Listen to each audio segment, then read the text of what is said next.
берген сөйлемді аяқта айдарып ұсынамын. Мына жерде бірнеше дегеніміз балалар қалай түсінесіңдер?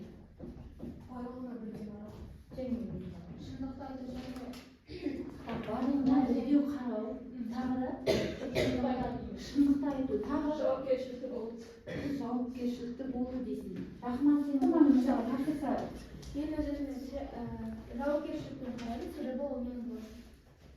Әр істі соңына дейін аяқтау тастап кетпей ортасына. Тапсырманы орындаймыз. Жылдам уақыт шектеулі. Мұқият дұрыс жауап береміз, иә? Мына жерде дискрипті туралы ескерте кетейін, алдарыңа сендер мағауа критерийін тапсырған болатын. Соған алған балыңызды жазып отырамыз. Сабақтың соңында біз балымызды шығарып. Алдыңғы сабақта жаңа бізді тест тақырыбында қандай тақырып болып еді? Қан не туралы тест тақырыбында? Қан топтары, иә? Қан топтары резус фактор болатын. Енді бізде қанша қан тобы бар екен? 4 қан тобы бар. Енді әмбебап донор дегеніміз не? Әмбебап донор. Донорға кімді айтамыз? Балалар жеке-жеке қолымызды көтеріп тұра айтары. Қан алатын адам. Қан беретін адамды донор деп айтайық. Так, әмбебап донор дегеніміз не? Қан алатын. Жоқ, әмбебап донор. Өзіне аламайды. Жоқ, емес, беретін адам деп. Әмбебап донор деген кім? Қай топтың қанын айтамыз? Бірінші топ. Бірінші топ. Себебі? Неге бірінші топты айтамыз?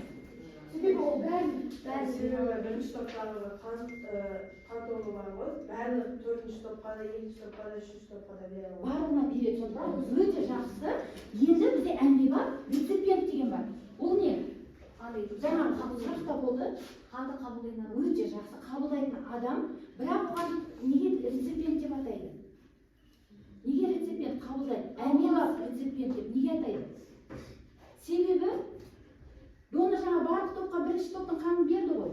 Енді реципиент не істейді? Барлық топтың қанын өзіне қабылдайды екен, иә? Өте жақсы. Бізде сурет көрсетіп тұр, қарасаңдар, жадылықтық серуен әдісі. Мына жерде қандай суретті не көріп тұрсыңдар? Ұлу,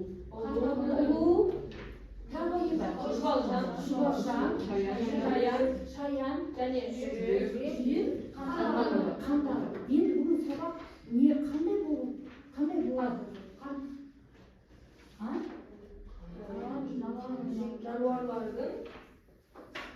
Жануарлардың десек болады. Тағы жүрек қан тамырларының несі туралы өтеміз? Қасиеті ма? Құрылысы. Жүйесі мен тағы несі? Қызметі. Яғни балалар бүгінгі тақырып бізде сонда ұлылардың, шұбалшанның, шаянның және омыртқалардың жүрегі, немесе жануарлар деп айтсақ болады, иә? Жүрегі және қан тамырларының құрылысы және қызметі. Баршаңызға сәлем құрметті достар, сіздермен Қазбек каналымыз. Қан тамырлар. Адам ағзасында екі түрлі қан тамыры бар, артерия және вена қан тамырлары. Артерия қан тамыры бұл артериал қанды алып жүретін қан тамырлар. Оның құрамында азықтық заттар, кислород, басқа да қанның құрамында элементтер болады. Артерия қан тамыры үлкен жүректен басталып, жүректің аорта болып басталады, яғни аорта ең үлкен қан тамыр, оның қысымы да өзінің жарысы үлкен болады. Оның жалғасы үлкен, орташа кіші артериялар. Қан тамырлар туралы айтып кетті. Бізде қанша қан тамыр бар екен? 3 қан тамыр. Қандай тамырлар туралы? Артерия, вена және капилляр тамырларын айтып кетті. Капилляр ол адамның шашынан өте жіңішке болып келеді. Яғни балалар қазір бұл түсінген туралы біз жұмыстар жасаймыз, иә? Енді мен келесі сендерге не туралы айтылмады бізде қазір?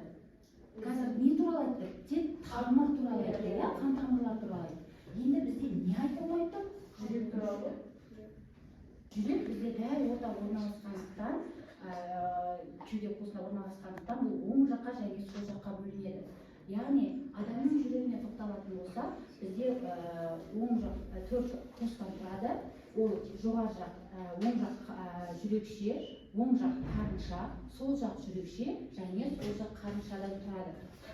Енді бізде бұл жерде артерия, жаңа айтып кеттік қой, тамырларды, яғни жүректен қанды алып шығатын қан тамырын айтамыз. Яғни оны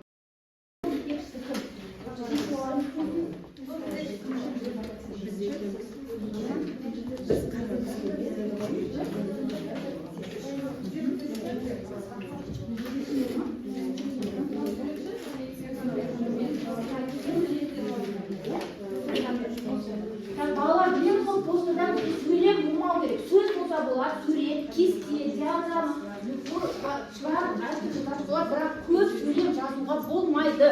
Сөз ғана қолдансақ болады. Жылдамдатамыз.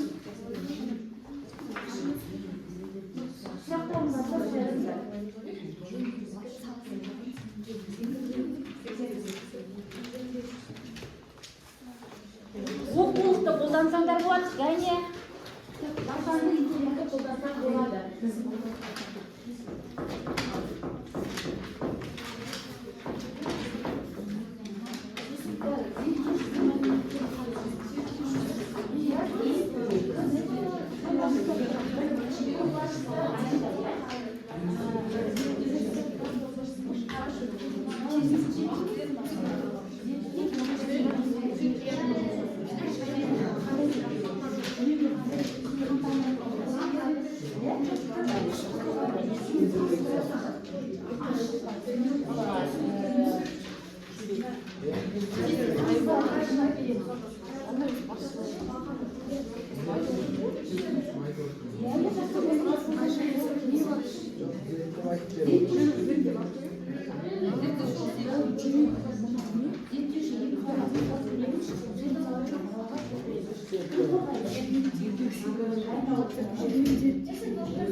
Кестемен, терминдермен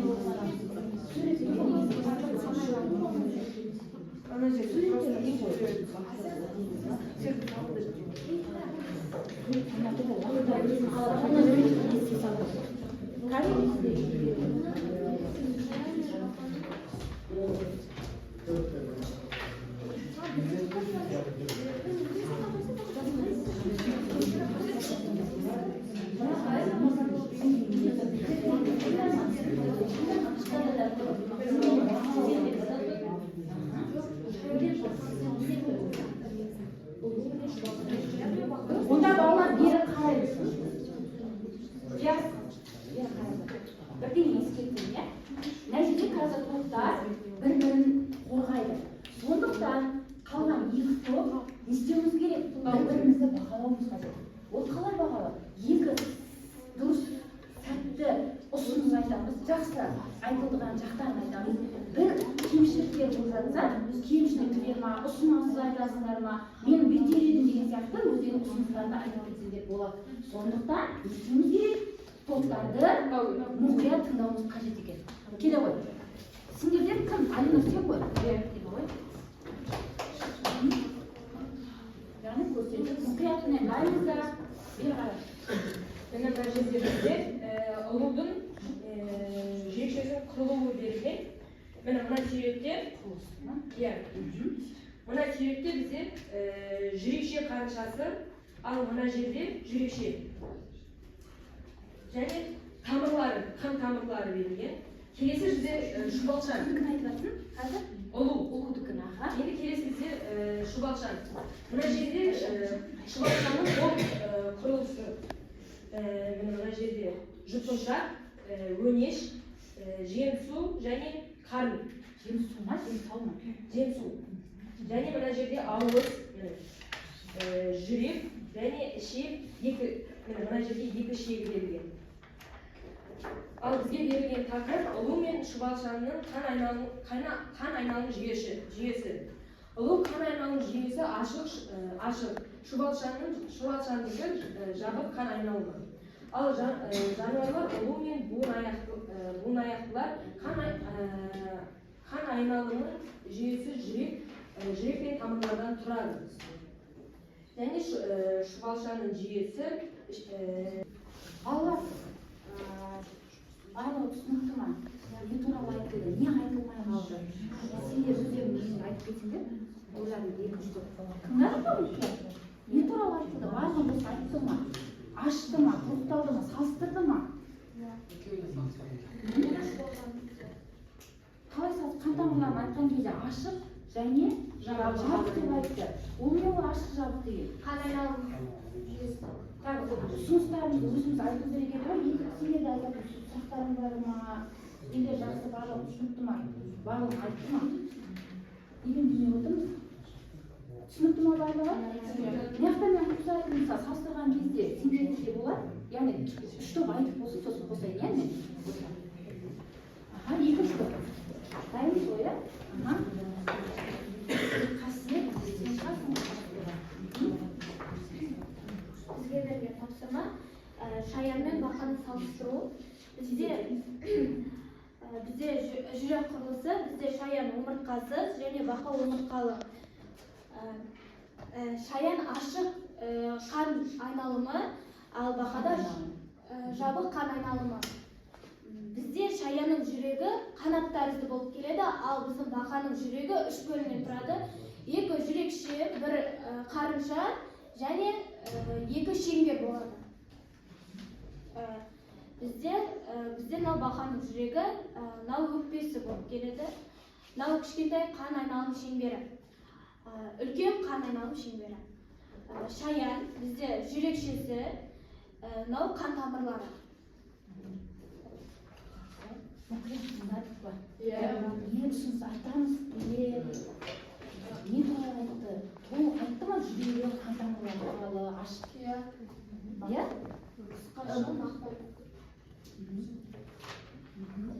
Жүрегі туралы қанша қос екенін айтты ма? Иә. Қорытындылай кеткенде бізде бақаның жүрегі қан айналымы шаянға қарағанда күрделі және толық болып келеді.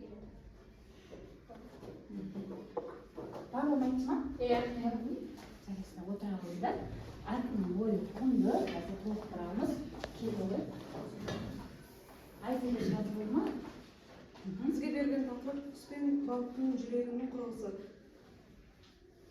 Балалар Құс жүрегі 4 камералы бар, балықтың жүрегі 2 камералы болады. Құстың 4 қуысы болады, 2 жүрекше, 2 қарынша. Құс қан айналымы жүйесі 2 шеңбері қан айналымы. Балықтығы яғни, Айзере, мына жерде біз не үшін постерді саламыз, яғни басқа топтарға көрсету үшін, яғни бізге ол шпаргалка емес, оқымауымыз керек. Яғни термин сөздерді бір сөйлеміне жаз деп бағана ескерткен болатын, оны оқып тұру үшін емес. Жақсы. Құстығы қандай, жүрегі қандай деді? 4 камера десек, егер қуыс деп айтсақ та болады, 4 қуысты. Тағы? Балықтікі қанша қуысты? 2 қуысты дедім, ол қандай деді 2 қуыс болса неден тұрады? бір жүрекше, бір қарынша. Бір жүрекше, бір қарынша. Ал қан айналымдарда қандай өзгешілік айтты? Қан айналымда өзгешілік бар ма? Ашық, тұйық, қайсысы? Ашық па? Айтып кетті ба, Айзере, не туралы? Сендер талдадыңдар ғой жаңа. Топтікі. Екеуінің қан айналым шеңбері, қан айналымы ашық па, тұйық па? Қан тамырлары. Балалар, қарасаңдар суретті көрсетіп тұр ғой. Қандай жатады? ашықтаймын. Тұйық қан айналым жүйесі қан тамырларының жарайсына отыра қойдым. Мына жақта бар ма қосатындарың, или сұрақтарың, жақсы жағынан айтқандар бар ма, түсінікті ма, или мен мынандай қосатын деген бар ма сізде? Жоқ па? Неге үндемей отырмыз? Отыра қойдым.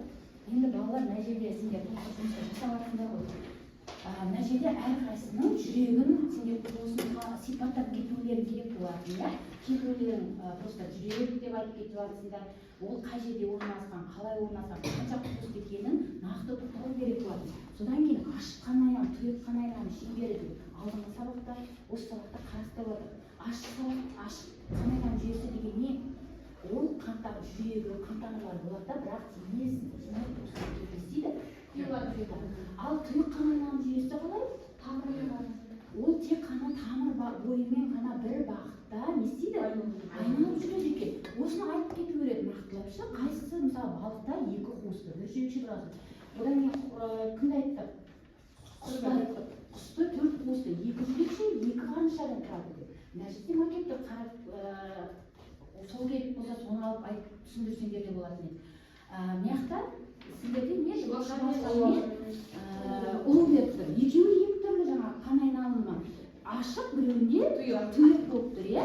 Жүректері қандай? Мысалы шұғалшаның жүрегі қай жағында орналасқан? Ода жүрек бола ма? Иә. Жүрек болмайды оларда. Олар жүректің қызметін қарасаңдар балалар. Не істеп тұр? Шұғалшаның бас жағындағы алдыңғы үлкен сақиналы тамырлар атқарып тұр. Яғни сол бойынша бізде жаңағы жүректің қызметін атқарады да, бұл тұйық қан айналым жүйесіне жатып тұр. Ал ұлуда ашық қан айналым жүйесі. Яғни әрбір бақада бізде қандай екен? Тұйық па, ашық па? Тұйық. Жүрегі қандай қуысты олардың? Қанша қуысты? Үш қуысты. Екі қаншадан тұрады. Жанында кім? Шаян қандай? Шаяндікі ашық қан айналым жүйесі. Ашық қан айналым жүйесі, жүрегі жоғары.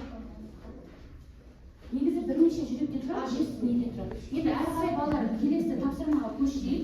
Мына жерде мен сендерге не көрсетейін деп тұрмын, қазір осыған қатысты тапсырмаға бағалау критерийіне балдарымызды қойдық па жұмыс істеген бойынша. Әділ өзімізді бағалап отырамыз. Енді мына жерде қарап отырсаңдар, жүректе қараңыз, балалар. Бері қарайсыз. Мынау кімнің жүрегі деп ойлаймыз? Бір жүрекше, бір қарыншадан тұрып тұр. Балықтығы айқын жарайсын. Келесі бізде жүрегі қандай өзгешілік көріп тұр мынаяқтан? Төрт жүректің арасында өзгешілік бар ма? Қандай өзгешілік? Ортасында не ашылған? Яғни қарынша, бірақ қарыншадан тұр, иә, мынаяқтан бөлініп тұр. Енді сонда екі жүрекше, бір қарынша бізде кімде? Кімде де болады? Бақада болады, яғни қос мекенділерде. Келесі бізде қандай өзгешілік бар мынаумен? Екі жүрекше, екі қарынша. Қандай өзгешілік? Қандай өзгешілік бар? Пішіндері де басқаша, иә. Қандай? Мына жерде қараңыз, мына жерде бізде жартылай перзенті көрінер ма? Мынада бізде толық тұрса, мынада жартылай тұр. Яғни бізде бұл кімге жатады? Жорғалаушыларға жатады. Екі жүрекше, қарыншасы ортасынан жартылай бөлінген. Келесі бізде мына екеуі бірдей. Көрдіңіз бе? Айырмашылық бар ма? Жоқ. Бар ма, жоқ па? Жоқ, иә. Екеуі бірдей, яғни бұл біріншісі құстардікі деп айтсақ болады, екіншісі бұл сүт қоректілер, иә. Яғни бұл жүректе төрт қуысы, екі жүрекше, екі қарыншадан тұр. Енді түсінікті болса, балалар мына жерде бізде сурет тұр. Кім қай жануарды айтып кетейікші осы жерде? Қолымызды көтереміз, айқын жауап берді, өзіңе не қоясың? Бал қоясың. Балықтікі. Келесі бізде кімдікі? Деп ойлайсың, балықтікі. Кімнің жүрегі деп ойлайсың? Балықтікі айтылды. Қандай жүрекке ұқсап тұр? Біз жүректі талдап шықтық қой. Кімдікіне ұқсап тұр? Тез жылдам. Жорғалаушылардікі. Келесі мынау кімдікіне ұқсайды? Яғни сүтқоректілер бұл жерде сүтқоректілердікі өте дұрыс. Айқынға уже екі бал кетті бізде. Мына бізде балжан жауап берді. Өзімізге балымызды жазып қоямыз критерийге. Енді балалар әрі қарай бізде мынандай тапсырма бар. Тез сәйкестендіреміз. Сәйкестендіру тапсырмасы. Мен мына жерде 3 оқушыға 3 түрлі тапсырма беріп кеттім. Қалған оқушылар осыны орындаймыз. Азамат, қақта бізде Азамат, Өлги, Айша, мына тапсырманы өзі жеке, месендерге ссылкасын жібердім.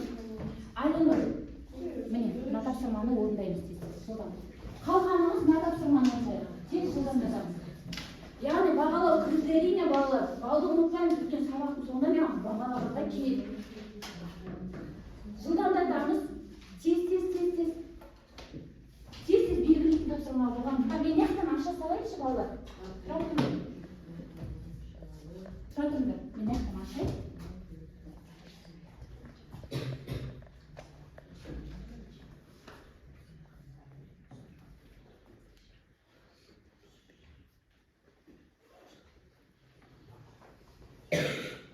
Орындай беріңдер, неге экраннан ашылмай жатыр.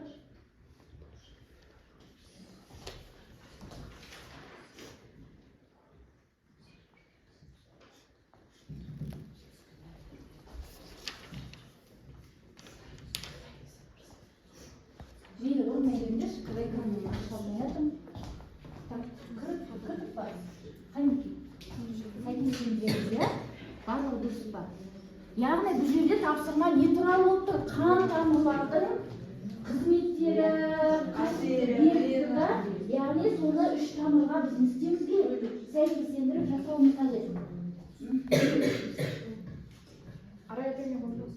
Онда қанша бала алды? Дұрыс па барлығы? Оннан жақсы. Бағалап қоямыз, тез. Бағалау ұмытпайықшы. Бағалау деген қоямыз балалар. Тездетеміз. Уақыт бітті. Енді балалар.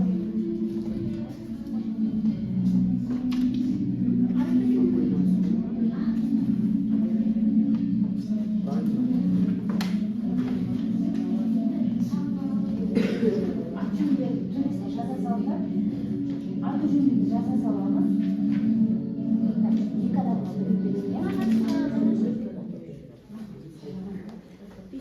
бесеуді тұтап, сондай балаларды қойып қояды. Мінекей, екі адам жұрттық тапсырма алып, сен не қойып жасасақ? Сен үшеуін біріп жасасаңдар болады. Тез ондай бізде бітті ғой, ондай жарайды, балдарыңды өздері басып қойыңдар, бірге орындандар.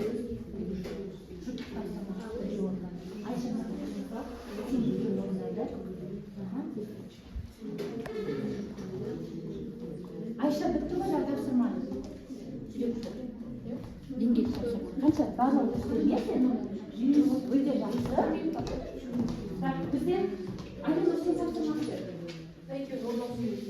Оқып жіберейікші кетті. Бұл жерде бізде ашық қан айналым және жабық қан айналым берілген. Қан қозғалысының жылдамдығы бұл жерде ашық қан айналымында баяу, ал жабық қан айналымында жылдам. Және қан қысымы ашық қан айналымында төмен, ал жабық қан айналымында жоғары. Ал қай жануарларда болады? Он аяқтылар және шаяндар. Ал жабық қан айналымында омыртқалылар және сақиналы құрттарда. Артықшылықтары: ашық қан айналымында энергия аз жұмсайды, ал жабық қан айналымында қан ағысын реттейді.